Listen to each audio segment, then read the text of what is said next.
وقد یتضمن المبتدا معنی الشرط، کبھی مبتدا شرط کے معنی کو متضمن ہوتا ہے، مبتدا میں شرط کا معنی پایا جاتا ہے تو اسی لیے اس کی خبر پر فا داخل ہو جاتی ہے، ٹھیک ہے جی، اس کی خبر پر فا داخل ہوتی ہے، وہ فا جزائیہ کے معنی میں ہوتی ہے، جیسے اللہ دی یاتی فالا انعام، اللہ دی یاتینی فالا انعام، جو میرے پاس آئے گا اس کے لیے انعام ہوگا، مطلب ہے جو آئے گا اسی کو انعام ملے گا، جو نہیں آئے گا تو نہیں انعام ملے گا۔ اس میں وہ ان شرطیہ ہے تو نہیں، لیکن اس کا معنی موجود ہے، اور معنی شرط کے معنی کا مطلب یہ ہے کہ پہلا جز دوسرے کے لیے سبب ہو، اگر وہ میرے پاس آئے گا تو اسے انعام ملے گا، گویا اس کا آنا انعام پانے کے لیے سبب ہے، پہلا جو سبب ہے دوسرا مسبب ہے، تو یہی شرط کا معنی ہوتا ہے، شرط کے معنی میں بھی سبب مسبب ہوتا ہے۔ تو کہہ رہے ہیں شرط کے معنی کو مبتدا متضمن ہوتا ہے، وَهُوَ سَبَبِيَّةُ الْأَوَّلِ لِلثَّانِي، اور وہ شرط کے معنی کا مطلب کیا ہے؟ سببیت الاول، کہ پہلا سبب ہو للثانی دوسرے جز کے لیے، ٹھیک ہے، او للحکم بھی، یا دوسرے جز کے لیے سبب نہ ہو، محکوم بھی کے لیے سبب ہو، للحکم بھی، دوسرے جز کے لیے نہیں، دوسرے جز کا جو حکم ہے اس کے لیے سبب ہو۔ یہ تھوڑا سا دقیق مسئلہ آگے آ رہا ہے کہ فلا یارد علیہ نحو، لہٰذا اعتراض وارد نہیں ہونا چاہیے اس مثال کو دیکھ کر کہ وما بکم من نعمت فمن اللہ، جو کوئی نعمت تمہارے اوپر ہوئی ہے وہ اللہ کی طرف سے ہے، ٹھیک ہے، جو نعمت تم پر ہے وہ اللہ کی طرف سے ہے، تو اب جو تم پر ہے تمہارا ہونا سبب نہیں ہے اللہ تعالیٰ کی کسی کام کرنے کے لیے، سبب نہیں ہے، بندہ نہ بھی ہو تو وہ قادر مطلق ہے، لہٰذا یہ تو سببیت الاول لسانی نہیں پائی جا رہی، تو انہوں نے کہا تھا حضرت شارح نے جامع الرحمہ نے اول الحکم بھی، کبھی کبھی پہلا جز دوسرے جز کا سبب تو نہیں ہوتا، للحکم بھی، البتہ جو دوسرے جز کا حکم ہوتا ہے وہ پہلے پر لاگو کرنے کے لیے ضرورت ہوتی ہے پہلے جز کی، اگر تم نہیں ہوں گے تو اللہ تعالیٰ کس پہ انعام کرے گا؟ گویا جو اللہ تعالیٰ کی طرف سے کسی بات کا ہونا ہے وہ تمہاری وجہ سے ہے، تم تھے اس نے تم پر انعام کیا، تم تھے تو اس نے اپنی نعمتیں تم پر برسائیں، تو گویا وہ جو حکم ہے نا اللہ تعالیٰ کی طرف سے کسی چیز کا ہونا، وہ حکم ایک محکوم بھی ہے، خبر ہے نا، وہ محکوم بھی تمہارے ہونے کی وجہ سے اس نے نازل فرمائی ہے، یہ للحکم بھی کی کچھ وضاحت تھی۔ فیشبہ المبتدا الشرط، تو یہاں مبتدا شرط کے مشابہ ہے، فیشبہ المبتدا الشرط فی سببیتہ للخبر، یہاں خبر کے لیے مبتدا کے سبب ہونے میں مبتدا شرط کے مشابہ ہے، جس طرح شرط نہ ہو تو جزا نہیں پائی جاتی، تو یہاں بھی اگر تم نہ ہوتے تو اللہ تعالیٰ کا یہ حکم نہ آتا، ٹھیک ہے نا، تمہارا وجود اس نے بنایا، تم سبب بنے اس کی نعمتوں کے نازل کرنے کے لیے، نہیں یہ نہیں کہ تم نہ ہوتے تو وہ انعام نہ کر سکتا، نہیں، تم چونکہ تھے اس لیے اس نے اپنی نعمتیں تم پر نازل کر دی، تو یہ اگر تم نہ ہوتے تو وہ نعمت نازل نہ کرتا، یہ ایک شرط جزا والی کیفیت اس میں پائی جاتی۔ فَيَصِحُ دُخُولُ الْفَاءِ فِي الْخَبْرِ، تو فا کا دخول خبر میں صحیح ہوتا ہے، یہ واجب یا جائز کی بات نہیں کی، مطلقاً کہا تو اس وقت فا کا دخول خبر میں صحیح ہوتا ہے۔ آگے کہا وَيَصِحُ عَدْمُ دُخُولِهِ فِيهِ، اور اس کا داخل نہ ہونا بھی صحیح ہوتا ہے، یعنی یہ لازم نہیں ہے کہ صحیح ہو، اگر فا نہ بھی آئے تو بات درست ہوتی ہے۔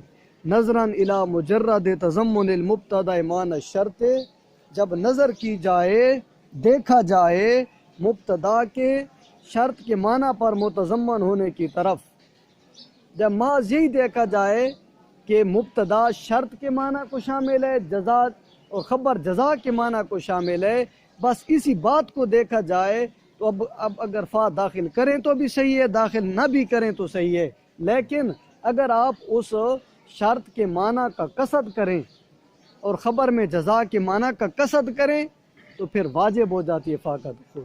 اگر آپ کلام کرتے وقت آپ کا مقصود یہی تھا کہ اللہ دی یاتینی فالو انعام، جو میرے پاس آئے گا میں اس کو انعام دوں گا، جو نہیں آئے گا نہیں دوں گا، آپ کا قصد بھی یہی تھا، یعنی شرط والی آپ کے ذہن میں بات تھی، تو پھر فا کا داخل کرنا واجب ہے۔ لیکن اگر آپ کا کلام ویسی فی البدی وارد ہوا کہ جو میرے پاس آ جائے گا میں اسے انعام دوں گا، شرط کی آپ نے قید نہیں لگائی، تو اس میں فا کا دخول واجب نہیں ہوگا، یعنی آپ نے بعد میں ان لوگوں کو بھی انعام دے دیا جو آپ کے پاس نہیں آئے تھے، تو وہ شرط والی بات تو نہ ہوئی، لہٰذا اس وقت فا کا دخول واجب نہیں ہوگا۔ گویا ایک ہے شرط جزا کا معنی پایا جانا، ایک ہے اس شرط جزا کے معنی کا قصد کرنا، ٹھیک ہے نا۔ اگر اس جانب دیکھا جائے کہ اس میں شرط جزا کا معنی پایا جا رہا ہے تو پھر آپ کو اختیار ہے، فا داخل بھی کر سکتے ہیں، فا داخل نہ بھی کرے تو درست ہے۔ وَأَمَّا إِذَا قُصِدَتْ الدَّلَالَةُ عَلَى ذَلِكَ الْمَعْنَى فِي اللَّفْظِ، لیکن اگر لفظ میں اس معنی پر دلالت کرنے کا قصد بھی کیا جائے تو پھر کیا ہے، فَيَجِبُ دُخُولُ الْفَاءِ فِيهِ، اس وقت فا کا دخول واجب ہو جاتا ہے۔ وَأَمَّا إِذَا لَمْ تُقْصَدْ، اور جب قصد نہ کیا جائے تو فَلَمْ يَجِبْ دُخُولُهُ فِيهِ، تو پھر واجب نہیں ہوتا دخول فا کا، بل یجب عدمہ، بلکہ اس وقت فا کو داخل نہ کرنا واجب ہوتا ہے۔ فَذَلِكَ الْمُبْتَدَأُ الْمُتَضَمَّنُ مَعْنَى الشَّرْطِ، اور یہ مبتدا جو شرط کے معنی کو متضمن ہوتا ہے، اما الاسم الموصول بفعل او ظرف، وہ یا تو اسم موصول ہوتا ہے بفعل، کسی فعل کی وجہ سے، یعنی اس کا صلہ فعل ہوتا ہے، اور ظرف، یا ظرف کے ساتھ موصول ہوتا ہے، یعنی اس کا صلہ ظرف ہوتا ہے، جیسے اللہ دی فی الدار، پہلے کی مثال اللہ دی یاتینی،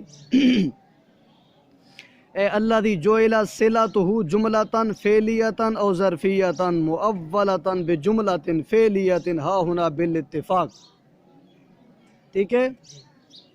انہوں نے کہا کہ ایسا اسم موصول جس کا صلہ جملہ فعلیہ ہو یا ظرفیہ ہو جو جملہ فعلیہ کی تعویل میں ہو، اللہ دی فی الدار ہے، اللہ دی ثابتن فی الدار نہ ہو، اللہ دی ثابت فی الدار ہو، ٹھیک ہے، جہاں فعلیہ جملہ کی تعویل میں ہو، ہاں ہونا بالاتفاق، تو یہاں اس میں موصول کا صلہ تو بالاتفاق ہوتا ہی پورا جملہ ہے۔ ہاں ہونا بالاتفاق کے ساتھ ایک یہ اشارہ بھی کیا کہ موصولات کے جو صلہ ہوتے ہیں وہ بالاتفاق پورا جملہ ہوتے ہیں، تو وہاں ثابت ہی نکالیں گے اگر ظرف کے ساتھ بھی ہوگا تو، یا جار مجرور کے ساتھ بھی ہوگا۔ وَإِنَّمَا اشْتَرَطَ أَن تَكُونَ صِلَةُ فِعْلًا أَوْ ظَرْفًا مُوَّلًا بِالْفِعْلِ، پھر یہاں یہ شرط لگائی کہ صلہ جملہ فعلیہ ہو، صلہ فعل ہو یا ظرف ہو جو فعل کی تعویل میں ہو۔ یہ شرط کیوں لگائی؟ لِيَتَأَكَّدَ مُشَابَهَتُهُ الشَّرْطَ، تاکہ اس کی مشابہت شرط کے ساتھ پختہ ہو جائے، ٹھیک ہے، چونکہ ان میں شرط جزا کا معنی پایا جاتا ہے، لہٰذا آپ صلہ کو پورا جملہ فعلیہ مقدر مانیں گے تاکہ نہیں سر ایسے سب گیا جی ہاں پیپر آلریڈی ہوتے پہنچے پڑھائی کھڑے بڑی گل مل دیں سے حکم ہے تو دسو۔ اچھا جی، یتأکد مشابہتہ الشرط، تاکہ اس کی جو مشابہت ہے شرط کے ساتھ وہ پختہ ہو جائے۔ اس میں موصول شرط کے معنی کو جو پایا جا رہا ہے اس کے موصول کو بھی پورا جملہ ذکر کر دیا تاکہ اس کی مشابہت تامہ بن جائے۔ کیوں بھائی؟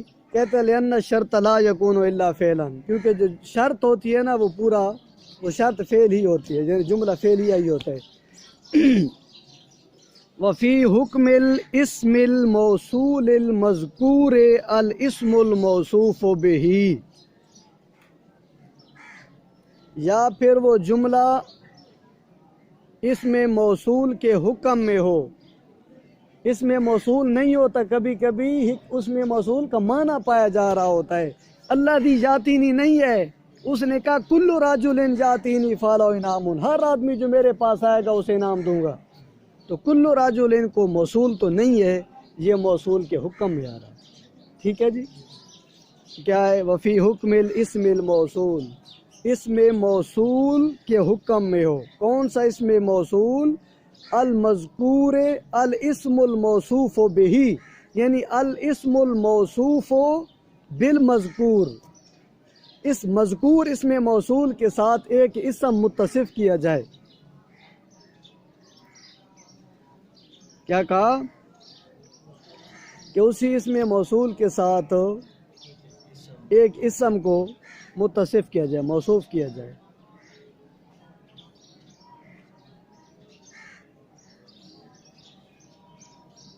تو پھر کیا ہوگا؟ اس کی خبر پر بھی فا کا دخول ہوگا، فا کا دخول لازم ہوگا. یعنی اس اسم موصول، جیسے ان الموت الذی تفرون منہ، الموت موصوف ہے، الذی تفرون منہ کا یہ موصول صلہ مل کر اس الموت کی صفت ہے. ٹھیک ہے نا. یہی کہا کہ ایک ایسا کہ وہ ایک اسم موصول آئے جس کی وجہ سے وہ ماقبل کا اسم صفت بنے، وہ ماقبل کا اسم اسی وجہ سے موصوف بنا. موصولات سے پہلے آنے والا معرفہ موصوف بنتا ہے، یہ نحو کا قاعدہ ہے. کیا بنتا ہے؟ معرفہ کیا بنتا ہے؟ موصوف بنتا ہے نا. تو وہی کہا کہ یا پھر ایک ایسا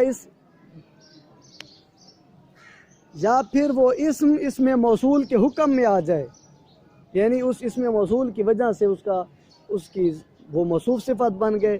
یہ موصول صلہ اس کی صفت کے ضمن میں آ گیا، موصوف صفت مل کر مبتدا بن گیا. ٹھیک ہے نا. تو یہی کہا کہ اب وہ الموت موصول تو نہیں ہے، موصول کے حکم میں آ گیا، کیونکہ اسی موصول کی وجہ سے یہ صفت بنا، اور صفت اپنے موصوف کے تابع ہوتی ہے حکم میں.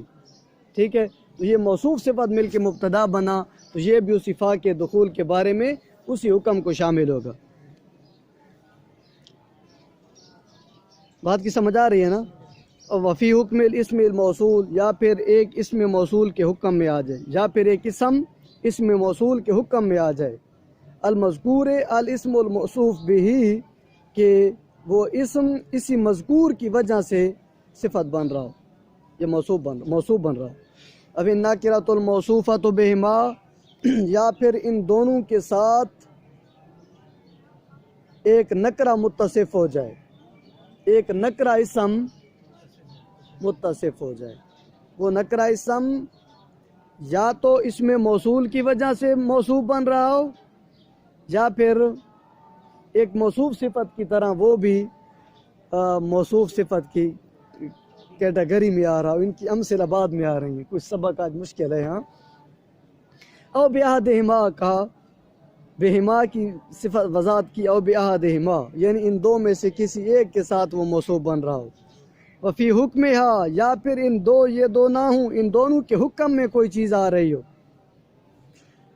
وفی حکمہا الاسم المضاف الیہ، اور اسی کے حکم میں ہے وہ اسم بھی جو ان کی طرح مضاف ہو کر استعمال ہوتا ہے.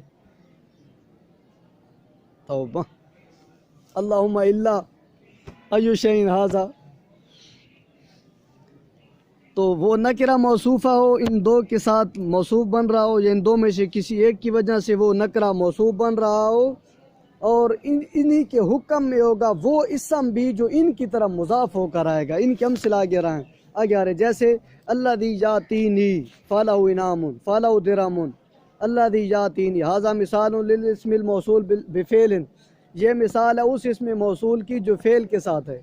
الذی فی الدار، یہ فی الدار کا لفظ کلمہ، ھذا مثال للاسم الموصول بظرف، یہ مثال ہے اس اسم موصول کی جو ظرف کے ساتھ ہے. فالو درہم، تو اس کے لیے درہم ہوگا. اما مثال الاسم الموصوف بالاسم الموصول المذکور، رہا مسئلہ اس اسم موصوف کی مثال کہ جو اس موصول کی وجہ سے وہ موصوف بن رہا ہو، تو وہ کیا ہے؟ قل ان الموت الذی تفرون منہ فانہ ملاقیکم. ومثل کل رجل یاتینی، کل رجل یاتینی، یہ کیا ہے؟ ھذا مثال للاسم الموصوف بفعل، یہ مثال ہے اس اسم کی جو فعل کے ساتھ موصوف بن رہا ہے اور اس میں موصول کے معنی میں آ رہا ہے. وَكُلُّ رَجُلٍ فِي الدَّارِ، اور یہ اسم موصول کے معنی میں آ رہا ہے اور ظرف کے ساتھ ظرف کی مثال ہے کہ اس کا صلہ ظرف ہے. هذا مثال للاسم الموصوف بظرف فلا درهم. وَأَمَّا مثال الاسم المضاف إلى النكرة الموصوفة بأحدهما، رہا مسئلہ اس مثال کا، اس اسم کی مثال، وہ اس اسم کہ جو نکرہ موصوفہ کی طرح مضاف ہو رہا ہو، جیسے کل غلام رجل یاتینی، کل غلام رجل، اس کسی آدمی کا ہر وہ غلام جو میرے پاس آئے گا، وہ غلام کسی آدمی کا بھی ہو، کسی آدمی کا ہر وہ غلام جو میرے پاس آئے گا. تو یہ کیا ہے؟ یہ مثال ہے اس اسم کی جو نکرہ کی طرح مضاف ہے، وہ نکرہ جو خود موصوف ہے جملہ فعلیہ کے ساتھ، رجل موصوف ہے، یاتینی کا جملہ صفت ہے. تو یہ کیسا اسم ہے جو موصوف ہے، اس کی طرح غلام کا ایک نکرہ مضاف ہو رہا ہے. ٹھیک ہے نا؟ تو یہ مثال ہے اس اسم کی جو مضاف ہو رہا ہے ان میں سے کسی ایک کی طرف. یاتینی کی صورت میں جملہ فعلی ہے اور فدار کی صورت میں ظرفیہ ہے. راجلن فدار ہو یا راجلن یاتینی ہو، ہر صورت میں ان کی خبر پر فا آئے گا. فلا درہم. ولیت ولعل من الحروف المشبہۃ بالفعل، اب آسان ہے ساری. لیت اور لعل یہ حروف مشبہ بالفعل ہیں. اذا دخل علی المبتدا، جب یہ مبتدا پر داخل ہوتے ہیں، وہ مبتدا الذی یصح دخول الفاء علی خبرہ، جس کی خبر پر فا کا داخل ہونا صحیح ہوتا ہے. جب ان مبتدا پر یہ لیت لعل آتے ہیں تو یہ فا کے دخول سے مانے ہوتے ہیں. ٹھیک ہے؟ تو کہتے ہیں مانعان ان دخول ہی علیہ، یہ فا کے دخول سے، علیہ علی الخبر، خبر پر فا کے دخول سے یہ مانے ہے لیت لعل. بھائی لیتا کا معنی ہوتا ہے کاش یہ ہو جائے، اللہ شاید کہ یہ ہو جائے، شرط میں کاش اور شاید نہیں ہوتا. ٹھیک ہے نا؟ یہ شک کی طرح دھکیل دیتے ہیں جملے کو اور ادھر شک نہیں ہوتا. تو یہ کہتے ہیں مانعان ان دخول علیہ لأن صحت دخول علیہ، کیونکہ فا کا داخل ہونا، خبر پر فا کے داخل ہونے کے صحیح ہونا، انما کانت لمشابہۃ المبتدا والخبر للشرط والجزاء، وہ اس وجہ سے ہوتا ہے کہ وہ مبتدا خبر شرط اور جزا کے مشابہ ہوتے ہیں. لیت ولعل تزیلان تلک المشابہۃ، جبکہ لیت اور لعل شرط جزا والی مشابہت کو ختم کر دیتے ہیں. لأنہما تخرجان الکلام من الخبریۃ الی الانشائیۃ، کیونکہ لیت لعل کلام کو جملہ خبریہ سے جملہ انشائیہ کی طرح پھیر دیتے ہیں. ٹھیک ہے؟ وشرط والجزاء من قبیل الاخبار، یاد رہے شرط جزا جملہ خبریہ کے قبیلہ سے ہوتے ہیں. یہ جملہ شرطیہ جزائیہ نہیں ہوتا، جملہ شرطیہ خبریہ ہوتا ہے.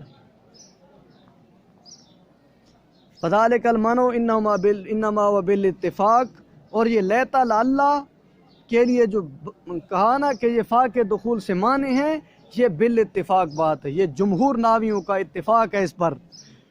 فلا یقال لیت او لعل، تو لہذا نہیں کہا جائے گا کہ لیت او لعل الذی یاتینی او فی الدار فلو درہم، یہ نہیں کہا جائے گا کہ کاش کہ وہ میرے پاس آئے تو میں اسے انعام دوں. کہیں گے تو پھر فا داخل نہیں کریں گے، فا کا دخول نہیں ہے جہاں. ٹھیک ہے نا؟ لیت الذی یاتینی یا لعل الذی یاتینی فی الدار کہیں گے یا او فی الدار، تو یہ فلو درہم نہیں کہہ سکیں. فإن قیل، اگر کہا جائے کہ باب کان و باب علم تو ایدن مانعان بالاتفاق، اگر کوئی اعتراض کرے کہ آپ نے لیت لعل کو خارج کیا، حالانکہ افعال ناقصہ کی بھی یہی کیفیت ہے، افعال قلوب کی بھی یہی کیفیت ہے، کانا یا عالمہ کے افعال بھی جب داخل ہوتے ہیں ان کی خبر پر بھی فا تو داخل نہیں ہو سکتی. یہ بھی بالاتفاق ناویوں کے اتفاق کے ساتھ مانے ہیں. تو پھر لیت لعل کو خاص کیوں کر دیا ذکر کے ساتھ؟ ٹھیک ہے؟ فما تخصیص لیت ولعل، پھر لیت لعل کو خاص کرنے کی کیا وجہ ہے؟ قیلا، تو کہا گیا تخصیصہما ببیان الاتفاق، یہ اتفاقاً خاص ہو گئے ہیں، کوئی قصداً ان کو خارج نہیں کیا. قصداً نہیں، اگر قصد ہوتا تو تمام کو شامل کرتا مصنف، یہ اتفاقاً ان دو کو ہی خارج کیا گیا۔ دوسری بات یہ کہ انما ہوا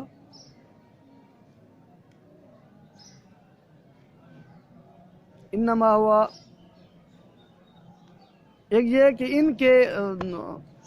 ان کے بارے میں اتفاق ہے ناویوں کا، کسی کو اختلاف نہیں ہے کہ لیت اللہ شر جزا کے معنی کو شامل نہیں ہوتے، باقیوں میں اختلاف ہے۔ دوسری یہ ہے کہ انما هو من بین الحروف المشبہۃ لا مطلقاً، اور جی یہ بات لیت اللہ حروف مشبہ میں سے ان کو خاص کیا کہ مشبہ بالفعل کے جو باقی ہیں ان میں اختلاف ہے، اور لیت اللہ جو مشبہ بالفعل کے ہیں ان میں نحویوں کا اتفاق ہے کہ یہ شر جزا کو کہ مشابہت کو ختم کر دیتے ہیں، باقیوں میں اختلاف ہے۔ اور یہ مطلق نہیں کہا، مطلق کہتے تو کانا وغیرہ آ جاتے، یہ صرف مشبہ بالفعل کی کیٹیگری میں سے ان کو خاص کیا۔ وجہ ذالک الاختلاف ووجہ ذالک التخصیص الاہتمام ببیان الاختلاف الواقع فیہا، اور اس کو خاص کرنا جو تھا یہ اہتمام تھا، اس کی وجہ اہتمام ہے۔ کون سا اہتمام؟ بے بیان الاختلاف الواقع فیہا، کہ نحویوں میں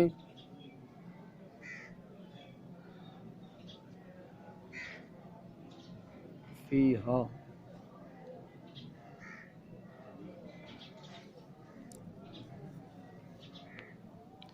کہ حروف مشبہ بالفعل میں جو اختلاف ہے اس کو بیان کرنا مقصود ہے یہاں۔ فیہا کی ہا ضمیر کا مطلب ہے حروف مشبہ بالفعل، ٹھیک ہے۔ لیت اللہ کو خاص کرنے کی وجہ کیا ہے؟ تاکہ مشبہ بالفعل کے اختلاف کی طرف اشارہ کیا جائے۔ والا کا بعضہم ان المقصورہ، بعض ناویوں نے ان مقصورہ کو بھی اسی کیٹیگری میں داخل کیا لیت والا اللہ والی میں، کہ لیت اللہ کے ساتھ جو بعد میں مبتدا ہوتا ہے جس کا اسم بن رہا ہوتا ہے ان کی خبر پر فا داخل نہیں ہو سکتی۔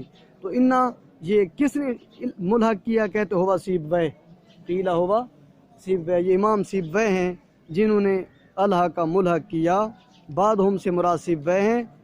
تو سیبویہ نے کہا کہ انا المقصورہ تھا، انا مقصورہ بھی ملحق ہے بہما، ان دو کے ساتھ، اے لیت اللہ کے ساتھ۔ کس بات میں؟ فی المانع عن دخول الفاعل الخبر، کہ خبر پر فا کے دخول سے مانع ہونے میں یہ بھی شامل ہے ان میں۔